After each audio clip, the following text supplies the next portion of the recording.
서울 외곽의 작은 아파트. 창문으로 들어온 햇살이 부엌 바닥을 따뜻하게 데웠습니다. 최동기는 여느 때처럼 신문을 읽으며 아침을 맞이했습니다. 75세의 그 얼굴에는 세월의 흔적이 깊게 패여 있었지만 눈빛만은 여전히 맑았습니다. 여보, 오늘은 된장찌개 먹을래요? 어제 남은 두부도 있고. 정옥자가 냉장고 문을 열며 물었습니다. 72세의 그녀는 여전히 부지런했습니다. 복지관 요가 수업을 다니며 건강을 챙기는 아내를 보며 최동기는 항상 고마움을 느꼈죠. 좋지. 당신 된장찌개가 제일 맛있으니까. 최동기의 대답에 정옥자는 살짝 미소를 지었습니다. 40년 넘게 함께한 부부였지만 이런 소소한 일상이 두 사람의 행복이었습니다. 자녀들은 모두 출가하여 각자의 삶을 살고 있었고 이제는 명절에나 손녀와 함께 만나는 것이 전부였습니다. 아, 그리고 오늘 약국에 들를게요. 내 혈압약도 떨어져 가고.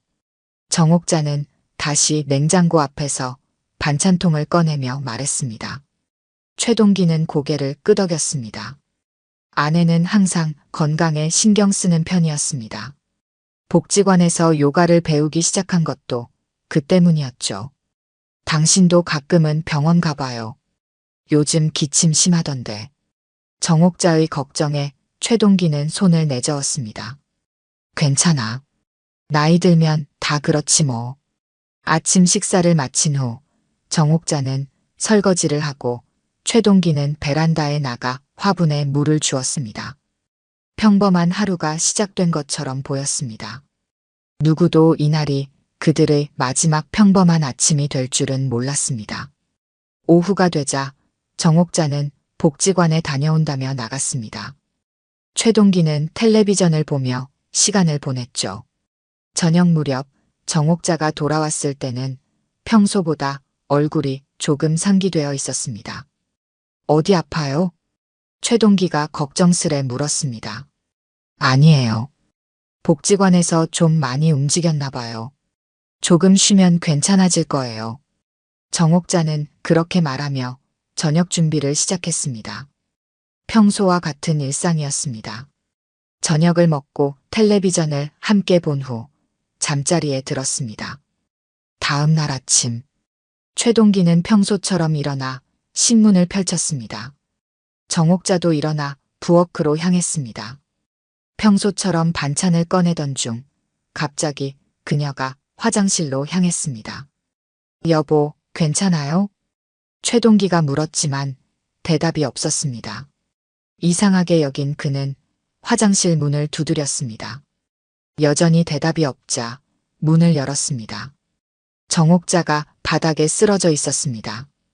의식이 없었습니다. 여보, 여보. 최동기의 다급한 목소리가 아파트에 울려 퍼졌습니다. 떨리는 손으로 119에 전화를 걸었습니다.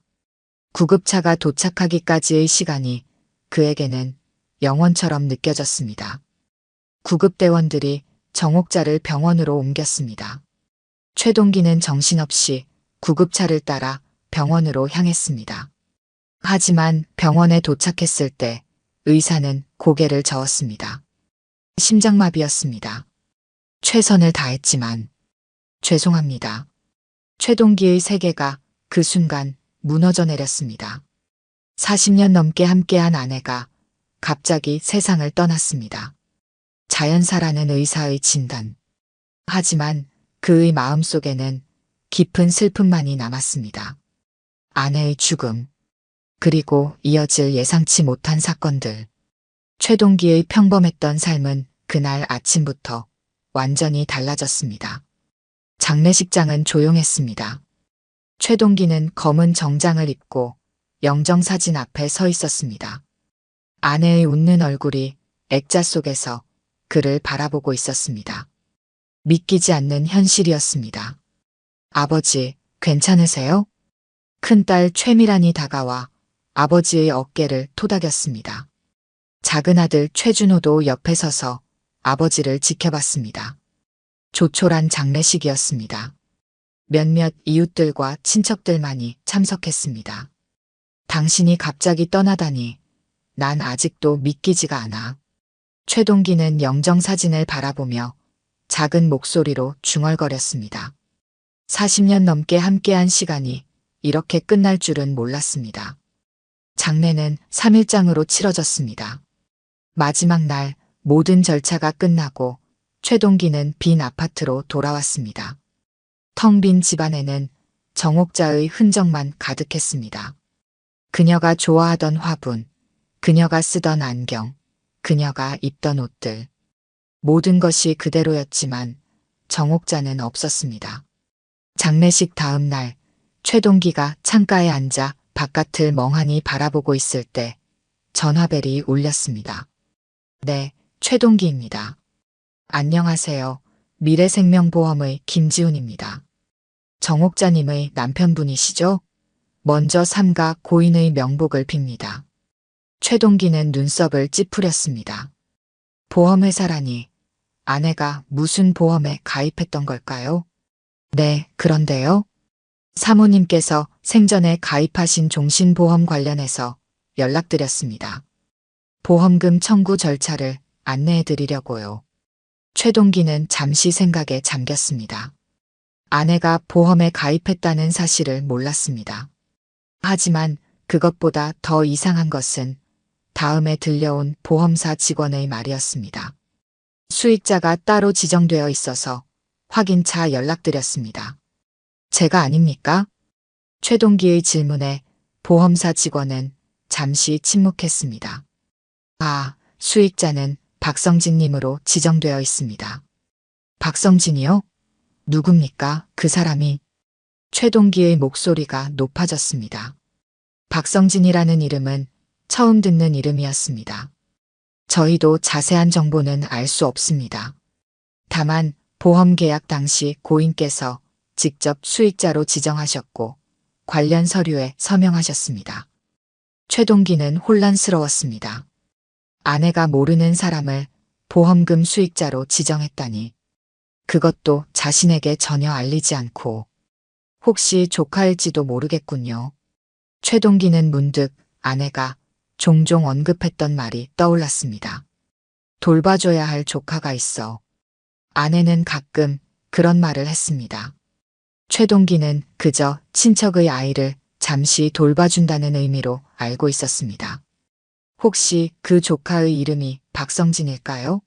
하지만 그렇다 해도 보험금 수익자로 지정할 만큼 가까운 사이였던 걸까요?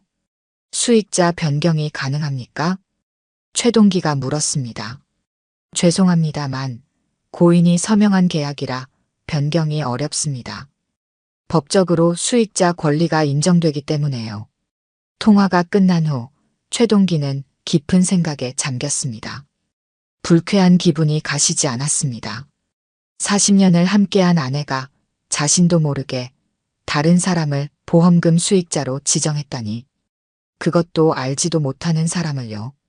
다음 날 보험사에서 다시 연락이 왔습니다. 박성진님께서 보험금 청구 서류를 제출하셨습니다. 절차대로 진행하려고 합니다. 최동기는 놀랐습니다. 박성진이라는 사람이 이미 보험금을 청구했다니.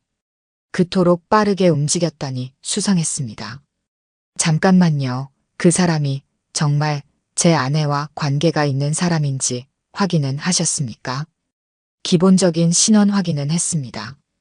고인이 생전에 지정한 수익자가 맞습니다. 최동기는 말을 잃었습니다. 무언가 이상했습니다. 아내가 자신에게 말하지 않은 비밀이 있었던 걸까요? 아니면 단순히 친척을 위한 배려였을까요?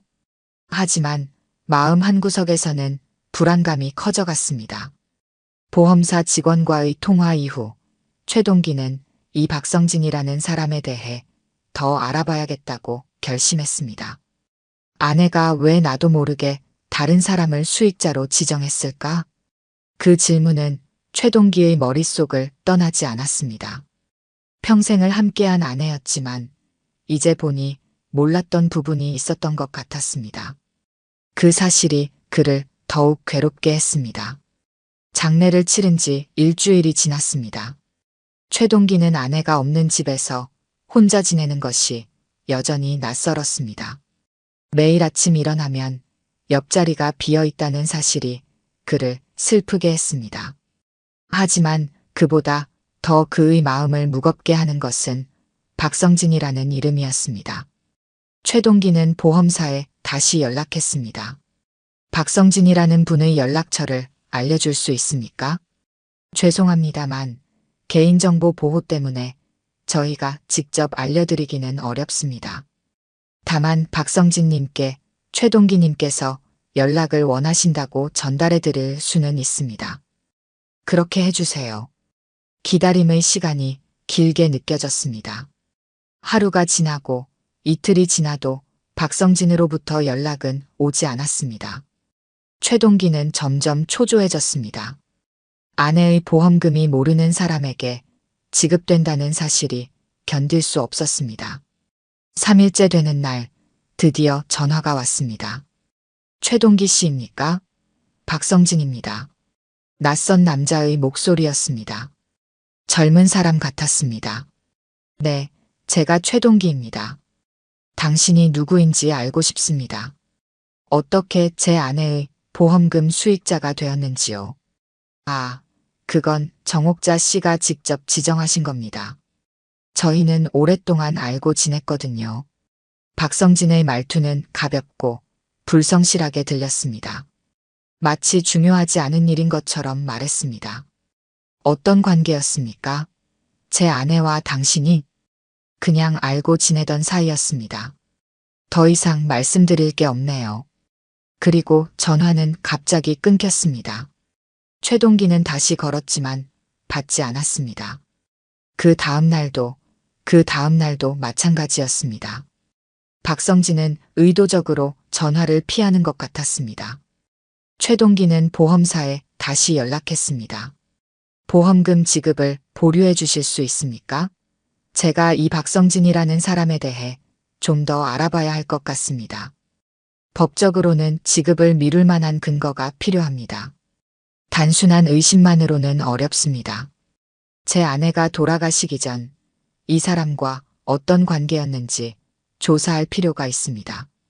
부정한 방법으로 보험금 수익자가 되었을 가능성도 있지 않습니까? 보험사 직원은 잠시 생각하더니 대답했습니다. 알겠습니다. 일단 내부 검토를 위해 지급 절차를 잠시 보류하겠습니다. 하지만 오래 미룰 수는 없다는 점 양해해 주십시오. 최동기는 안도의 한숨을 내쉬었습니다. 시간을 벌었습니다. 이제 이 박성진이라는 사람이 누구인지 알아봐야 했습니다. 아버지, 왜 그렇게 신경 쓰세요? 어머니가 특별한 이유가 있어서 그렇게 하셨을 거예요. 딸 최미란의 말에 최동기는 고개를 저었습니다. 나는 내 어머니와 40년을 함께 살았다. 하지만 이런 일은 처음이야. 내 어머니가 나에게 말하지 않은 비밀이 있었던 것 같아. 그래도 어머니의 뜻을 존중해야 하지 않을까요? 아니다. 뭔가 이상해. 이 박성진이라는 사람은 내 어머니와 어떤 관계였는지 내가 직접 알아봐야겠어. 최동기는 오랜만에 결연한 의지를 보였습니다. 노인이지만 그의 눈빛은 단단했습니다. 아내의 죽음 이후 무기력했던 그에게 새로운 목표가 생긴 듯 했습니다. 그는 자신이 알 수 있는 모든 방법을 동원하기로 했습니다. 아내의 친구들, 이웃들, 심지어 복지관 관계자들에게도 연락했습니다. 박성진이라는 이름을 아는 사람이 있는지 물었습니다. 박성진이요? 아니요. 그런 이름은 들어본 적 없어요. 정옥자 씨가 그런 이름을 언급한 적이 없었는데요. 모두가 같은 대답이었습니다. 아무도 박성진이라는 이름을 들어본 적이 없었습니다. 이는 최동기의 의심을 더욱 키웠습니다. 최동기는 아들 최준호에게 전화했습니다. 준호야, 나 좀 도와줄 수 있겠니? 네, 아버지. 무슨 일이세요? 박성진이라는 사람을 좀 찾아봐야겠어. 내 어머니의 보험금 수익자로 지정된 사람인데 도대체 누구인지 알 수가 없구나. 아버지, 그런 일은 전문가에게 맡기는 게 좋을 것 같아요. 제가 아는 사람이 있어요. 민간조사 업체인데 그쪽에 의뢰해 볼까요? 최동기는 잠시 망설였습니다. 그런 업체에 의뢰한다는 것이 과한 것 같기도 했습니다. 하지만 아내의 죽음 이후 발견된 이 수상한 상황이 그를 불안하게 만들었습니다. 그래, 그렇게 해보자. 최준호는 다음 날 아버지를 찾아왔습니다. 민간조사업체에 의뢰하는 절차를 함께 진행했습니다. 최동기는 박성진에 대해 알고 있는 모든 정보를 제공했습니다. 이름, 보험사와의 연락 사실, 그리고 짧았던 통화 내용까지. 약 일주일 정도 시간이 필요할 것 같습니다. 조사관의 말에 최동기는 고개를 끄덕였습니다. 일주일이라니 길게 느껴졌습니다. 하지만 진실을 알기 위해서는 기다릴 수밖에 없었습니다. 최동기는 그 일주일 동안 매일 밤 아내의 사진을 바라보며 물었습니다. 당신은 왜 그 사람을 선택했나요? 나에게 말하지 않은 것은 왜인가요? 그 질문에 대한 답은 아직 알 수 없었습니다. 하지만 최동기는 반드시 그 답을 찾아내리라 다짐했습니다. 일주일이 지났지만 조사 결과는 아직 나오지 않았습니다. 기다림에 지친 최동기는 스스로 무언가를 해보기로 결심했습니다. 아내의 흔적을 찾아보는 것부터 시작하기로 했습니다. 정옥자의 옷장과 서랍을 정리하던 중 최동기는 오래된 수첩 하나를 발견했습니다. 화장대 맨 아래 서랍, 손수건들 사이에 숨겨져 있었습니다. 수첩은 낡았지만 깨끗하게 관리되어 있었습니다. 최동기는 떨리는 손으로 수첩을 펼쳤습니다. 첫 페이지부터 정옥자의 깔끔한 글씨체가 그를 맞이했습니다. 성진이 용돈 30만 원 송금했음. 마이너스 3월 15일 약값 보냈음. 마이너스 4월 2일 성진이 월세 지원 마이너스 5월 1일. 최동기는 숨이 막혔습니다. 수첩에는 지난 2년간의 기록이 빼곡했습니다. 모두 성진이에 관한 내용이었습니다. 송금 내역, 통화 시간, 만남 약속까지. 매달 정기적으로 돈을 보낸 흔적이 명확했습니다. 이게 무슨 일이지? 최동기의 목소리가 떨렸습니다. 아내가 누군가에게 정기적으로 돈을 보냈다니. 그것도 그가 전혀 모르는 사이에. 금액도 적지 않았습니다.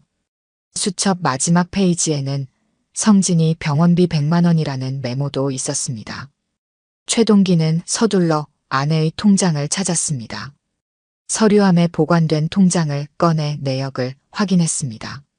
매달 비슷한 날짜에 30만 원에서 100만 원 사이의 금액이 출금되어 있었습니다.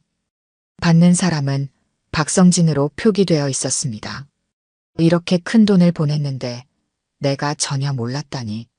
최동기는 충격에 빠졌습니다. 평생을 함께한 아내가 그에게 비밀을 숨겼다는 사실이 믿기지 않았습니다. 더 큰 충격은 그 다음이었습니다. 최동기는 아내의 스마트폰을 찾았습니다. 정옥자는 스마트폰을 사용했지만 주로 간단한 통화와 문자 정도만 했습니다. 최동기는 스마트폰을 켰지만 비밀번호가 걸려 있었습니다. 아버지, 어머니 폰 비밀번호 아세요? 딸 최미란에게 전화했습니다. 글쎄, 어머니 생일이 아닐까? 315 한번 해보세요. 최동기는 비밀번호를 입력했습니다. 하지만 틀렸습니다. 아내의 생일도 아니었습니다. 여러 번 시도 끝에 결국 포기했습니다. 준호야, 이 폰 좀 열 수 있겠니? 비밀번호를 모르겠어. 최준호는 다음 날 아버지를 찾아와 스마트폰을 확인했습니다. IT 회사에 다니는 최준호는 지인의 도움을 받아 스마트폰을 열 수 있었습니다. 아버지, 어머니 폰이요. 최동기는 열린 스마트폰을 받아들었습니다. 가장 먼저 눈에 띈 것은 메신저 앱이었습니다. 평소 정옥자가 메신저를 사용한다고는 생각지 못했습니다. 그런데 앱을 열어보니 성진 동생이라는 이름의 대화방이 있었습니다. 최동기는 떨리는 손으로 대화방을 열었습니다. 그곳에는 수많은 대화 내용이 있었습니다. 여보, 오늘도 잘 지내셨어요? 네, 덕분에 잘 지냈습니다. 보내주신 돈 잘 받았어요. 약은 잘 드시고 계세요? 건강이 최우선이에요. 보고 싶어요. 다음 주에 만날 수 있을까요? 사랑해요. 항상 감사합니다. 최동기는 몸이 굳어버렸습니다. 여보라니, 사랑해요라니. 이건 단순한 조카와의 대화가 아니었습니다. 메시지 내용은 명백했습니다. 정옥자와 박성진은 특별한 관계였던 것입니다. 아버지, 괜찮으세요? 최준호가 걱정스럽게 물었습니다. 최동기의 얼굴이 창백해졌습니다. 내 어머니가 말을 잇지 못했습니다. 눈물이 그의 주름진 볼을 타고 흘러내렸습니다. 40년 동안 믿었던 아내가 다른 남자와 그런 관계였다니. 배신감이 밀려왔습니다. 최준호는 아버지의 어깨를 감싸 안았습니다. 그도 충격을 받은 표정이었습니다. 아버지, 더 자세히 알아봐야 할 것 같아요. 섣불리 판단하지 맙시다. 하지만 최동기의 마음은 이미 무너져 내렸습니다. 스마트폰에는 더 많은 증거가 있었습니다. 정옥자가 박성진에게 보낸 사진들, 만남의 약속, 그리고 사랑의 메시지들. 모든 것이 두 사람의 관계를 명백하게 보여주었습니다. 이 사람, 얼마나 젊은 거지? 최동기는 사진을 보며 물었습니다. 박성진은 50대 초반으로 보였습니다. 정옥자보다 20살이나 어린 남자였습니다. 민간 조사 결과가 나오면 더 자세히 알 수 있을 거예요, 아버지. 최준호의 말에 최동기는 고개를 끄덕였습니다. 하지만 이미 많은 것이 드러났습니다.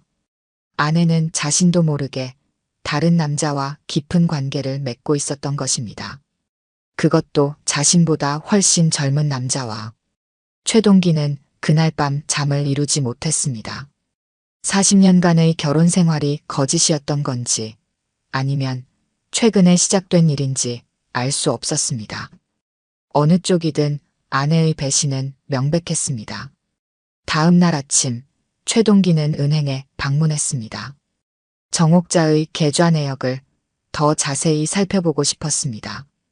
네, 최동기님. 고인이 된 배우자의 계좌 내역을 열람하시려면 이 서류들을 작성해 주셔야 합니다. 은행 직원이 서류를 내밀었습니다. 최동기는 꼼꼼히 작성했습니다. 얼마 후 그는 정옥자의 계좌 내역을 받아들었습니다. 지난 3년간의 모든 거래 내역이 담겨 있었습니다. 내역을 살펴보니 박성진에게 보낸 금액은 총 3천만 원이 넘었습니다. 매달 꾸준히, 때로는 갑자기 큰 금액이 송금되었습니다. 최동기는 그제서야 아내가 자신에게 용돈을 줄여달라고 했던 이유를 알 수 있었습니다. 당신은 왜 그랬어요? 최동기는 아내의 사진을 바라보며 중얼거렸습니다. 배신감과 분노, 그리고 슬픔이 뒤섞였습니다. 하지만 무엇보다 궁금했습니다. 이 박성진은 누구이고 어떻게 정옥자의 마음을 얻었는지. 민간 조사업체로부터 연락이 왔습니다. 최동기는 아들 최준호와 함께 조사관을 만났습니다. 작은 카페, 구석자리에서 조용히 이루어진 만남이었습니다. 조사 결과를 말씀드리겠습니다. 조사관은 파일 하나를 테이블 위에 놓았습니다. 최동기는 긴장된 손길로 파일을 열었습니다. 첫 페이지에는 박성진의 사진이 있었습니다. 50대 초반의 남자, 날카로운 눈매와 단정한 외모가 특징적이었습니다. 박성진, 52세, 현재 무직 상태입니다. 과거에는 보험 설계사, 부동산 중개사 등의 직업을 가졌었으나 지속적인 직장 생활은 하지 않았습니다. 최동기는 조용히 들었습니다. 몸이 굳어 있었습니다. 특이사항으로는 10년 전 다단계 판매 사기로 실형을 선고받은 전과가 있습니다. 그 후 몇 년간 생활고에 시달렸으나 최근 1년 사이에 생활 수준이 크게 향상된 것으로 보입니다. 조사관은 말을 이어갔습니다. 정옥자 님과의 관계는 약 3년 전부터 시작된 것으로 파악됩니다. 처음에는 복지관에서 진행된 스마트폰 교육 프로그램에서 강사로 활동하며 알게 된 것으로 보입니다. 스마트폰 교육이요? 최동기가 물었습니다. 그는 아내가 복지관에서 요가 수업을 듣는 것은 알았지만 스마트폰 교육을 받았다는 사실은 몰랐습니다. 네, 정옥자님은 3년 전부터 지역 복지관에서 진행하는 스마트폰 활용 교육을 받았고 박성진은 그곳에서 자원봉사자로 활동했습니다. 하지만 그 후 박성진은 복지관에서 나와 개인적으로 정옥자 님을 포함한 몇몇 여성 노인들과 연락을 유지했습니다. 최동기의 얼굴이 어두워졌습니다. 아내가 자신에게 말하지 않은 활동들이 있었다는 사실이 그를 더욱 슬프게 했습니다. 금전적 거래는요? 최준호가 물었습니다. 정옥자님은 지난 3년간 박성진에게 총 3,800만 원가량을 송금한 것으로 확인됩니다. 초기에는 소액이었으나 시간이 지날수록 금액이 커졌습니다. 특히 지난 1년간은 매달 100만 원 정도를 정기적으로 보냈습니다. 최동기는 충격에 빠졌습니다. 3,800만 원이라니. 그들의 노후 자금 중 상당한 금액이었습니다. 박성진의 현재 상황은 어떻습니까? 최동기가 물었습니다. 현재 서울 동부의 한 오피스텔에 거주 중입니다. 특별한 직업은 없으나 여러 중장년 여성들과 교류하며 생활비를 지원받는 것으로 보입니다. 최근에는 외제차를 구입했고 생활 패턴이 크게 향상되었습니다. 조사관은 서류를 넘기며 계속 설명했습니다. 박성진은 정옥자님 외에도 다른 여성 노인들과 비슷한 관계를 유지하고 있는 것으로 보입니다. 총 4명의 여성과 정기적인 만남과 금전적 거래가 있는 것으로 확인됩니다. 최동기의 손이 떨렸습니다. 아내가 사기꾼의 희생양이 되었던 것입니다. 그는 마음속 깊이 느껴지는 분노를 억누르며 물었습니다. 제 아내의 사망과 이 사람이 관련이 있을까요? 조사관은 신중하게 대답했습니다. 그 부분은 현재로서는 확인하기 어렵습니다. 다만 정옥자님이 사망하기 일주일 전 박성진과 마지막으로 만난 것은 확인했습니다. 카페에서 약 2시간 정도 대화를 나눈 것으로 보입니다. 최동기는 아내의 죽음을 떠올렸습니다. 갑작스러운 심장마비. 의사는 자연사라고 했지만 지금 와서 생각해보니 수상한 점이 있었습니다. 아버지, 어머니의 죽음이 자연사가 아닐 수도 있다고 생각하시는 건가요? 최준호가 조심스럽게 물었습니다. 모르겠다. 하지만 이 모든 것이 우연이라고는 생각하기 어렵구나. 최동기의 목소리는 무겁고 침착했습니다. 그의 눈빛은 이제 결연함을 담고 있었습니다. 이 박성진이라는 사람을 직접 만나봐야겠어. 조사관은 고개를 끄덕였습니다.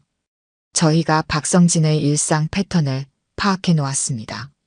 매주 수요일 오후 강동구의 한 카페를 방문합니다. 그리고 금요일 저녁에는 압구정동의 한 술집에 갑니다. 대부분 여성을 만나는 약속인 것으로 보입니다. 최동기는 잠시 생각했습니다. 직접 만나서 무엇을 물어볼지, 어떻게 대응할지 고민했습니다. 오늘이 화요일이니 내일 그 카페에 가보겠습니다. 최준호는 걱정스러운 표정으로 말했습니다. 아버지, 제가 같이 가겠습니다.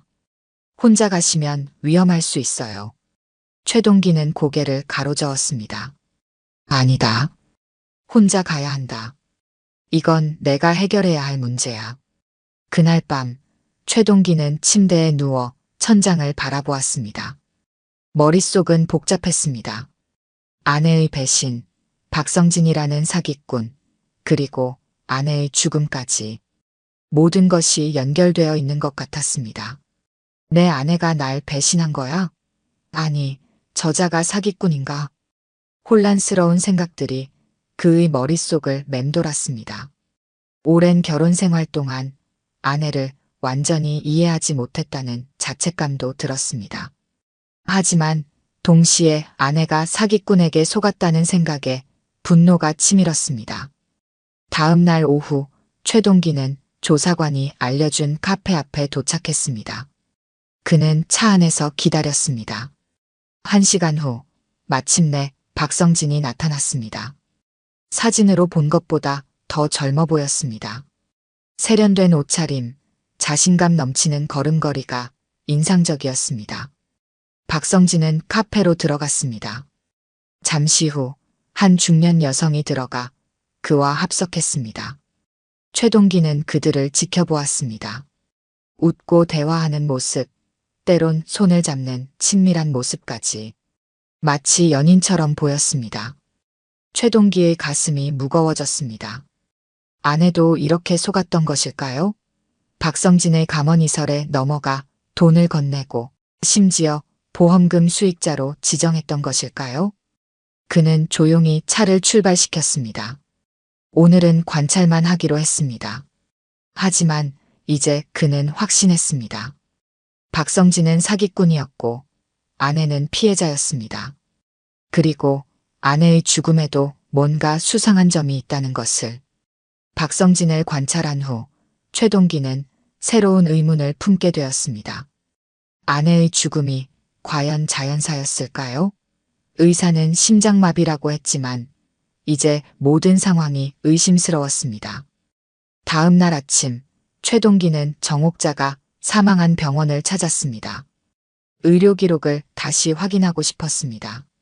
안녕하세요. 한 달 전 제 아내가 이곳에서 사망했습니다. 정옥자라고요. 의료 기록을 좀 볼 수 있을까요? 접수대의 간호사는 잠시 컴퓨터를 확인한 후 대답했습니다. 유족 확인 후 가능합니다. 신분증 좀 보여주시겠어요? 최동기는 신분증을 내밀었습니다. 간호사는 확인 후 그를 상담실로 안내했습니다. 담당 의사를 만나보시는 게 좋겠네요. 잠시만 기다려주세요. 얼마 후 중년의 의사가 상담실로 들어왔습니다. 김재훈 의사였습니다. 최동기님이시죠? 정옥자님의 남편분이시고요. 어떻게 도와드릴까요? 제 아내의 사망 원인에 대해 좀 더 자세히 알고 싶습니다. 정말 자연사가 맞나요? 김 의사는 잠시 당황한 표정을 지었습니다. 네, 의무기록상으로는 급성 심근경색으로 인한 심장마비입니다. 별다른 외상이나 의심스러운 점은 없었습니다. 혹시 약물 복용 흔적 같은 건 없었나요? 최동기의 질문에 김 의사는 의무기록을 자세히 살펴보았습니다. 혈액 검사에서 약간의 항고혈압제 성분이 검출되었지만 정옥자님께서 평소 복용하시던 약이라고 기록되어 있습니다. 특별히 독성 물질이나 과다 복용 흔적은 없었습니다. 최동기는 고개를 끄덕였습니다. 하지만 여전히 의심이 사라지지 않았습니다. 부검은 하지 않았나요? 아니요. 당시 상황상 뚜렷한 타살 의심점이 없었고 유족분들도 동의하지 않으셔서 진행되지 않았습니다. 최동기는 한숨을 내쉬었습니다. 지금 와서 부검을 요청하는 것은 불가능했습니다. 화장이 이미 진행되었기 때문이었습니다. 혹시 아내가 마지막으로 병원에 방문했을 때 기록은 볼 수 있을까요? 김 의사는 다시 컴퓨터를 확인했습니다. 사망 일주일 전에 건강검진을 받으셨네요. 별다른 이상은 없었습니다. 혈압이 약간 높았고 그에 따른 약물 처방이 있었습니다. 그 약은 무엇이었나요? 일반적인 항고혈압제인 암로디핀이었습니다. 하루 한 번, 5mg씩 복용하도록 처방되었습니다. 최동기는 생각에 잠겼습니다. 아내가 평소 건강에 신경 쓰던 사람이었는데 갑자기 심장마비로 사망한 것이 이상했습니다. 혹시 다른 약을 같이 복용했을 경우 위험할 수 있나요? 김 의사는 잠시 생각하더니 대답했습니다. 네, 일부 약물은 상호작용을 일으킬 수 있습니다. 특히 항우울제나 일부 진통제와 함께 복용하면 혈압이 급격히 떨어질 수 있고요. 하지만 그런 약물은 검출되지 않았습니다. 최동기는 고개를 끄덕였습니다. 더 이상의 정보를 얻기는 어려워 보였습니다. 하지만 그는 포기하지 않았습니다. 병원을 나온 최동기는 바로 약국으로 향했습니다. 아내가 자주 이용하던 동네 약국이었습니다. 안녕하세요. 제 아내 정옥자가 항상 이용하던 약국이라고 들었습니다. 약사는 고개를 끄덕였습니다. 네, 정옥자님은 오랜 단골이셨습니다. 정말 안타까운 일이었습니다. 삼가 고인의 명복을 빕니다. 혹시 아내가 어떤 약을 주로 구매했는지 기억하시나요? 약사는 컴퓨터를 확인했습니다. 처방약은 항고혈압제와 가끔 관절통 때문에 진통제를 받아가셨습니다. 그리고 일반 의약품으로는 종합 비타민을 자주 구매하셨어요. 마지막으로 방문한 날은 언제인가요? 사망하시기 이틀 전에 오셨습니다. 항고혈압제 처방을 받아가셨어요. 최동기는 생각에 잠겼습니다. 별다른 이상은 없어 보였습니다. 하지만 그는 한 가지 더 물어보았습니다. 혹시 아내가 다른 사람과 함께 온 적이 있나요? 약사는 잠시 생각하더니 대답했습니다. 몇 번 있었어요. 젊은 남자분과 함께 오신 적이 있습니다. 조카라고 소개하셨어요. 최동기의 심장이 빠르게 뛰기 시작했습니다. 그 남자가 어떻게 생겼는지 기억하시나요? 키가 크고 단정하게 생긴 50대 초반 정도의 남자분이었습니다. 정옥자님을 많이 챙기는 것처럼 보였어요. 박성진의 모습과 일치했습니다. 최동기는 긴장된 목소리로 물었습니다. 그 남자가 약을 대신 사간 적도 있나요? 약사는 고개를 끄덕였습니다. 네, 한두 번 정도요. 정옥자님의 건강을 많이 걱정하는 것처럼 보였습니다. 최동기는 약국을 나와 차에 앉았습니다. 머릿속이 복잡했습니다. 박성진이 아내의 약을 대신 산 적이 있다니. 혹시 그가 약을 바꿔치기 했을 가능성은 없을까요? 그는 다시 민간조사관에게 전화했습니다. 박성진을 더 자세히 조사해 주십시오. 특히 정옥자 사망 직전의 행적과 다른 여성들과의 관계에서 비슷한 패턴이 있는지 알아봐 주세요. 조사관은 알겠다고 대답했습니다. 최동기는 다음 행동을 결정했습니다. 직접 박성진의 집 앞에서 지켜보기로 한 것입니다. 그날 저녁부터 최동기는 박성진의 오피스텔 앞 주차장에 차를 세우고 관찰하기 시작했습니다. 노인의 몸으로 잠복 감시는 쉽지 않았지만 아내의 죽음에 대한 진실을 알고 싶다는 의지가 그를 지탱했습니다. 사흘째 되는 날, 그는 중요한 장면을 목격했습니다. 박성진이 중년 여성과 함께 오피스텔로 들어가는 모습이었습니다. 그리고 2시간 후 그 여성은 비틀거리며 나왔습니다. 마치 몸 상태가 좋지 않은 것처럼 보였습니다. 최동기는 직감적으로 무언가 잘못되었다고 느꼈습니다. 그는 조심스럽게 그 여성에게 다가갔습니다. 괜찮으세요? 여성은 놀란 표정으로 최동기를 바라보았습니다. 네. 네. 괜찮아요. 그냥 좀 어지러워서요. 실례지만 박성진이라는 분과 아는 사이신가요? 여성은 경계하는 표정을 지었습니다. 네, 그런데 왜 물으시죠? 최동기는 진실을 말하기로 했습니다. 제 아내가 그 사람과 관계가 있었고 얼마 전에 갑자기 사망했습니다. 뭔가 의심스러운 점이 있어서요. 여성의 표정이 변했습니다. 경계심이 걱정으로 바뀌었습니다. 저도 최근에 자꾸 몸이 이상해요. 성진 씨가 주는 영양제를 먹고 나면 항상 이렇게 어지럽고. 하지만 그가 너무 잘해줘서 의심하기가 어려웠어요. 최동기의 눈이 커졌습니다. 결정적인 단서를 발견한 것 같았습니다. 그는 여성에게 명함을 건넸습니다. 이 번호로 연락 주세요. 혹시 몸에 이상이 생기면 바로 병원에 가보세요. 여성은 불안한 표정으로 고개를 끄덕였습니다. 최동기는 바로 경찰서로 향했습니다. 이제 충분한 의심 요소가 모였다고 판단했습니다. 박성진이라는 사람을 신고하고 싶습니다. 보험금 사기가 의심되고 제 아내의 죽음도 자연사가 아닐 수 있습니다. 경찰관은 자세한 진술을 받기 시작했습니다. 최동기는 알고 있는 모든 정보를 제공했습니다. 아내의 보험금, 박성진과의 관계, 약물 의심, 그리고 방금 만난 여성의 이야기까지 조사해 보겠습니다. 하지만 확실한 증거가 없으면 쉽지 않을 수 있습니다. 최동기는 고개를 끄덕였습니다. 증거 수집은 쉽지 않겠지만 이제 그는 멈출 수 없었습니다.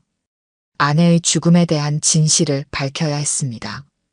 경찰은 최동기의 신고를 받아들이고 수사에 착수했습니다. 형사 한 명이 최동기의 사건을 맡게 되었습니다. 정현우 형사였습니다. 최동기님, 저희가 박성진에 대한 조사를 시작했습니다.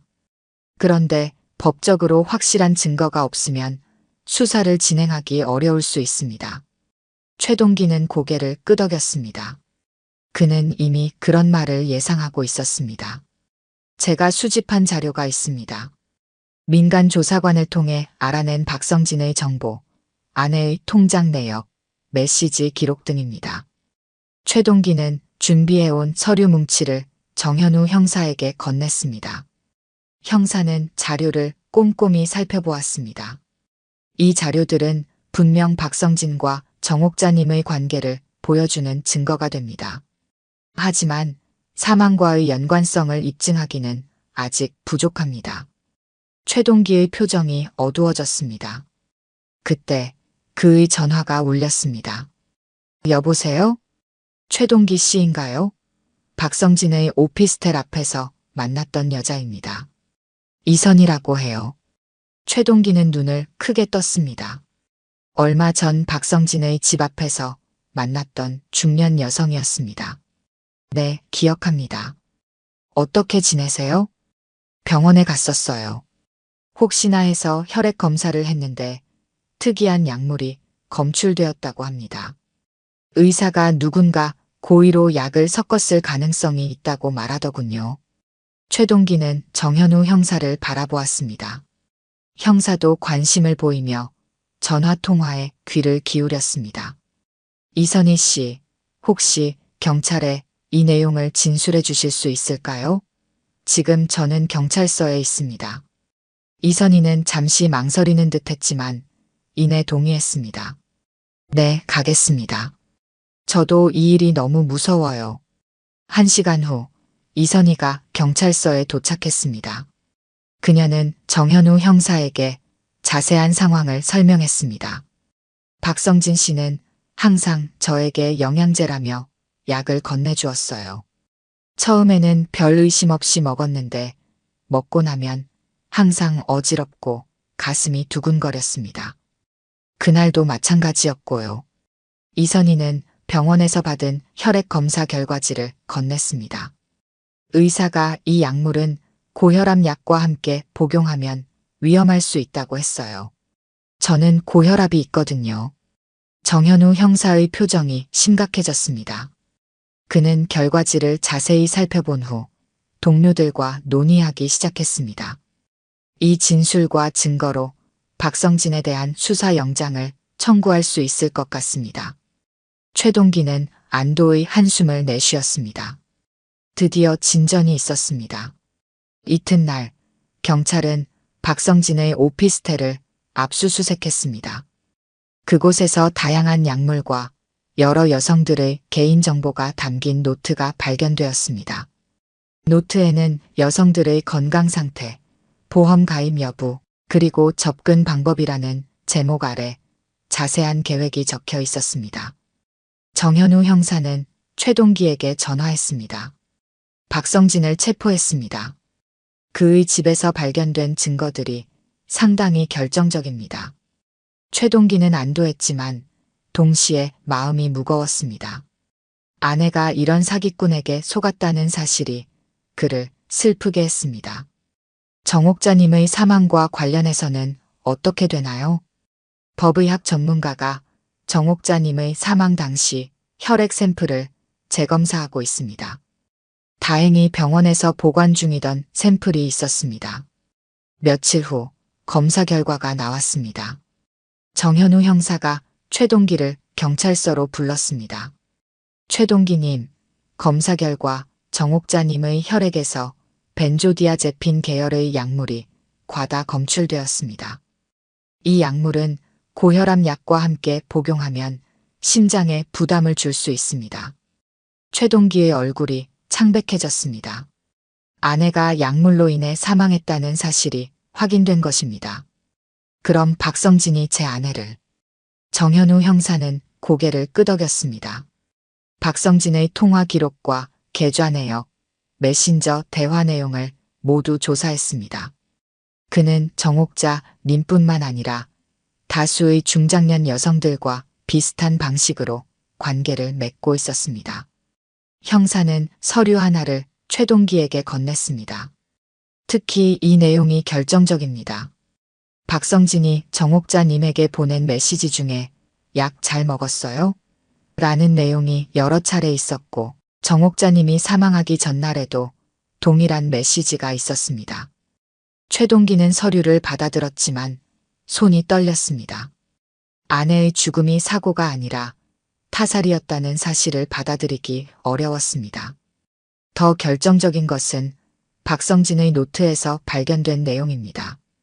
정옥자 마이너스 보험금 2억 5월 중 처리라는 메모가 있었습니다. 이는 계획적인 범행임을 강하게 시사합니다. 최동기는 슬픔과 분노가 뒤섞인 감정으로 고개를 숙였습니다. 아내가 이런 끔찍한 일을 당했다니 믿기지 않았습니다. 그리고 가장 충격적인 사실은 이것이 처음이 아니라는 점입니다. 정현우 형사는 다른 서류 하나를 최동기에게 보여주었습니다. 박성진은 3년 전에도 비슷한 패턴으로 한 여성으로부터 보험금을 받은 전력이 있습니다. 당시에는 증거 부족으로 수사가 중단되었지만 이번 사건을 계기로 재수사가 시작될 예정입니다. 최동기는 충격에 빠졌습니다. 박성진은 단순한 사기꾼이 아니라 계획적인 살인자였던 것입니다. 그는 어떤 처벌을 받게 되나요? 현재로서는 사기 및 살인 혐의로 기소될 예정입니다. 증거가 상당히 명확하기 때문에 중형이 예상됩니다. 최동기는 고개를 끄덕였습니다. 적어도 정의는 실현될 것 같았습니다. 하지만 그것이 아내를 돌려놓지는 못할 것입니다. 다음 날 박성진에 대한 구속심사가 열렸습니다. 최동기는 법원에 참석했습니다. 박성진은 수갑을 찬 채로 법정에 들어왔습니다. 최동기는 처음으로 가까이서 그의 얼굴을 보았습니다. 세련된 외모 뒤에 숨겨진 차가운 눈빛이 인상적이었습니다. 구속심사는 빠르게 진행되었습니다. 판사는 증거의 명확성과 도주 우려를 고려해 구속영장을 발부했습니다. 최동기는 법원을 나오며 깊은 숨을 내쉬었습니다. 진실이 밝혀지고 범인이 잡혔지만 그의 마음은 여전히 무거웠습니다. 아내가 왜 그런 남자를 믿었는지, 왜 그에게 말하지 않았는지 이해할 수 없었습니다. 경찰 조사 결과에 따르면 박성진은 중장년 여성들을 노린 전문적인 사기꾼이었습니다. 그는 복지관이나 문화센터 같은 곳에서 자원봉사자로 활동하며 외로운 여성들에게 접근했습니다. 처음에는 친절하고 다정한 태도로 신뢰를 쌓은 후 점차 감정적인 관계로 발전시켰습니다. 그는 여성들에게 투자나 사업을 핑계로 돈을 요구하기도 했고, 일부는 보험금 수익자로 지정하도록 유도했습니다. 그리고 때가 되면 약물을 이용해 그들의 건강을 해치거나 심지어 사망에 이르게 했습니다. 정옥자도 그런 희생자 중 한 명이었습니다. 외로움을 느끼던 그녀에게 박성진은 따뜻한 관심과 애정을 주는 사람처럼 보였을 것입니다. 하지만 그것은 모두 계획된 연기였습니다. 최동기는 이제 모든 진실을 알게 되었습니다. 아내의 죽음은 자연사가 아니었습니다. 그리고 보험금을 둘러싼 모든 일도 계획된 범죄였던 것입니다. 박성진의 재판이 열린 지 한 달 후, 최동기는 경찰서 앞 벤치에 앉아 있었습니다. 따스한 봄 햇살이 그의 얼굴을 비추고 있었습니다. 모든 일이 마무리되었습니다. 박성진은 살인 및 사기 혐의로 중형을 선고받았고, 보험금은 다시 최동기에게 돌아오게 되었습니다. 하지만 그의 마음은 여전히 무거웠습니다. 아내의 진정한 마음을 알 수 없었기 때문입니다. 정옥자는 박성진에게 속은 것일까요? 아니면 정말로 그를 사랑했던 것일까요? 최동기는 답을 찾을 수 없었습니다. 깊은 한숨을 내쉬며 하늘을 바라보았습니다. 푸른 하늘에 하얀 구름이 천천히 흘러가고 있었습니다. 마치 시간이 흐르는 것처럼. 이걸 밝히기까진 너무 오래 걸렸지만 최동기는 작은 목소리로 중얼거렸습니다. 당신이 나를 속였든 그 사람에게 속았든 이건 내가 막았어야 했어. 자책감이 그를 덮쳤습니다. 아내가 외로움을 느끼고 있었다는 사실을 알아차리지 못했던 것, 그녀의 변화를 눈치채지 못했던 것, 그리고 그녀를 지키지 못했던 것, 모든 것이 그의 잘못처럼 느껴졌습니다. 아버지, 최준호의 목소리가 들렸습니다. 최동기는 고개를 들어 아들을 바라보았습니다. 최준호와 최미란이 그에게 다가오고 있었습니다. 재판 결과 들으셨죠? 정의가 실현되었어요. 최미란이 아버지의 손을 잡았습니다. 그녀의 눈에는 눈물이 맺혀 있었습니다. 내가 왜 울고 있니? 최동기가 물었습니다. 아버지가 안쓰러워서요. 그리고 어머니가 그런 일을 당했다고 생각하면. 최미란은 말을 잇지 못했습니다. 최준호가 그녀의 어깨를 토닥였습니다. 아버지, 우리가 더 일찍 알아차렸어야 했어요. 어머니를 그런 사람에게서 보호했어야 했는데. 최동기는 고개를 저었습니다. 아니다. 이건 내 책임이야. 40년을 함께 살았는데 당신이 외로움을 느끼고 있다는 것도 몰랐으니. 최준호는 단호하게 말했습니다. 그건 아버지 잘못이 아니에요. 그 사람은 전문적인 사기꾼이었어요. 여러 여성들을 속여왔다고 하잖아요. 어머니도 그런 사람에게 속은 것뿐이에요. 최동기는 잠시 침묵했습니다. 아들의 말이 맞다는 것을 알면서도 마음 한구석에서는 여전히 자책감이 사라지지 않았습니다. 아버지는 끝까지 진실을 밝혀내셨어요. 어머니를 지켜냈어요. 최미란의 말에 최동기는 쓴웃음을 지었습니다. 너무 늦었지. 이미 당신은. 말을 잇지 못했습니다. 목이 메었습니다. 아니에요, 아버지. 아버지가 없었다면 그 사람은 지금도 다른 사람들을 해치고 있을 거예요. 아버지는 다른 사람들을 구한 거예요. 최동기는 자녀들을 바라보았습니다. 그들의 얼굴에는 존경과 사랑이 담겨 있었습니다. 그는 그제서야 자신이 한 일의 의미를 조금 이해할 수 있었습니다. 할아버지. 뒤에서 작은 목소리가 들렸습니다. 최동기의 손녀 지은이 달려왔습니다. 10살 소녀의 눈빛은 맑고 순수했습니다. 지은아. 최동기는 손녀를 안아주었습니다. 할아버지, 이제 울지 마요. 지은의 작은 손이 최동기의 볼을 닦아주었습니다. 그제서야 최동기는 자신이 울고 있었다는 사실을 알아차렸습니다. 할머니는 하늘나라에서 할아버지가 범인을 잡았다고 좋아하실 거예요. 지은의 순수한 말에 최동기는 작게 웃었습니다. 그래, 내 말이 맞구나. 최동기는 손녀의 머리를 쓰다듬었습니다. 그리고 자녀들을 바라보았습니다. 고맙다. 너희 덕분에 이겨낼 수 있었어. 최미란과 최준호는 아버지를 안아주었습니다. 가족의 따뜻함이 최동기의 마음을 조금씩 치유해 주었습니다. 그래. 이제 너희에게 부끄럽지 않게 살자. 어른답게. 최동기는 결연한 목소리로 말했습니다. 그의 눈빛은 더 이상 슬픔에 잠겨 있지 않았습니다. 대신 앞으로 나아갈 결심이 담겨 있었습니다. 집으로 돌아온 최동기는 서재에 앉아 오래된 사진첩을 펼쳤습니다. 젊은 시절 정옥자와 함께 찍은 사진들, 자녀들이 태어났을 때의 사진들, 그리고 가족 여행 사진들. 행복했던 순간들이 그의 앞에 펼쳐졌습니다. 최동기는 태블릿을 꺼내 사진들을 하나씩 스캔하기 시작했습니다. 디지털 시대에 발맞추어 과거의 추억을 보존하고 싶었습니다. 역설적이게도 아내가 스마트폰을 배운 것처럼 그도 이제 새로운 기술을 배우고 있었습니다. 마지막으로 젊은 시절 정옥자의 웃는 얼굴이 담긴 사진을 스캔하며 최동기는 조용히 말했습니다. 정옥자, 넌 날 버렸지만 난 끝까지 널 지켜냈다. 그의 목소리에는 더 이상 원망이 없었습니다. 대신 평온함과 용서가 깃들어 있었습니다. 아내가 어떤 선택을 했든 40년간의 추억은 지울 수 없는 것이었습니다. 그리고 그는 끝까지 아내를 위해 싸웠습니다. 창밖으로 석양이 지고 있었습니다. 새로운 날이 시작될 것입니다.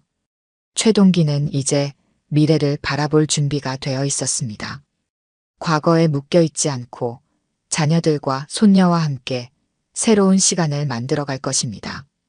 아내의 배신으로 시작된 이야기는 이제 용서와 새로운 시작으로 끝을 맺었습니다. 최동기의 삶은 계속될 것입니다. 더 강하고 더 지혜롭게 그리고 더 평화롭게. 오늘 들려드린 이야기가 여러분의 마음에 작은 울림이 되었기를 바랍니다. 이야기가 좋으셨다면 좋아요와 구독 부탁드려요. 다음 사연을 들려드리는데 큰 힘이 된답니다. 그리고 여러분의 이야기도 댓글로 들려주세요. 다음 이야기 때 또 뵙겠습니다.